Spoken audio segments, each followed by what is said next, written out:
আসসালামু আলাইকুম বন্ধুরা, মেরা পিঠা বানাবো। তো চালটা 2 পট চাল নিয়েছিলাম, ভিজাইছিলাম 2 ঘন্টা, মিনিকেট চাল। আর এখন বাইটা নিতেছি, এক বাটাই দিব, একটু মিহি করে বাটতেছি জানি ছাকতে না হয়। মিহি করে বাইটা নিতেছি সিদ্ধ চাল। তো চালটা আবার ভাইজা নিতে হবে, সুজি যেইভাবে ভাজি আমরা হালুয়া করার জন্য ওইভাবে ভাজতে হবে। পিঠাটা হলো আমার শ্বশুরবাড়ি ব্রাহ্মণবাড়িয়ার পিঠা। ব্রাহ্মণবাড়িয়ার ওইখানে এইভাবে পিঠা বানায়, এটার নাম নাকি মেরা পিঠা বলে। তো গরম পানির ভিতরে লবণ দিয়ে দিলাম পরিমাণ মতো বা স্বাদ অনুযায়ী। লইট্টা শুটকি ভাইজা নিতেছি, লইট্টা শুটকি, পেঁয়াজ, রসুন আর শুকনা মরিচ টালি নাই, টালা ছাড়া দিয়ে দিলাম লবণ, ভর্তা করে নিব। তো এই তো ভর্তা হয়ে গেছে, আদা বাটা করে নিছি, এই ভর্তা লাল লাল আর এই আটা। তো এখন বানাই নিলাম, আমি পিঠাগুলি বানাবো। তো ওদের ওইখানে একটু লম্বা আকৃতি করে ভর্তা বইরা নেয়, তো ওইভাবে আমিও বানাই।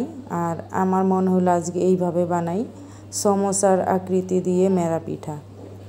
তো এইভাবে আমার মনে হলো সুবিধাটা বেশি, ভর্তাটা ভিতরে দিয়ে সুন্দরভাবে করে নিতে পারে। একটা ধনিয়া পাতার আঁশ তো ফালাই নিলাম। আর এখন লইট্টা শুটকি ভর্তাটা দিয়ে দিলাম, মুখটা ভালো করে চাপ দিয়ে আটকায় নিতেছি জানি ভর্তাটা না বাইর হয়ে যায়। তো এইভাবে সবগুলি পিঠা বানাই নিব। আরও একটা পিঠা বানাইতেছি আপনাদের দেখার সুবাদে কিভাবে বানাই। তো এই তো সবগুলি পিঠা হয়ে গেছে, দিয়ে দিলাম।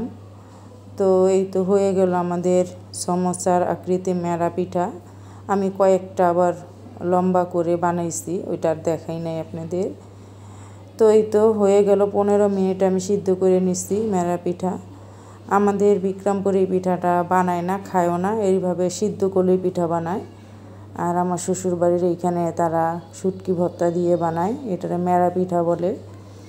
তো এই তো একটা পিঠা কাইটা দেখাই কিভাবে শুটকি ভর্তাটা সুন্দরভাবে, দেখেন লাল লাল টুকটুকে লইট্টা শুটকির ভর্তা। তো বন্ধুরা, কেমন হলো আমার লইট্টা শুটকি দিয়ে মেরা পিঠা সমোসার আকৃতিতে, কমেন্টস করে জানাবেন। তো সবাই ভালো থাকেন, বিদায় নেই, আসসালামু আলাইকুম।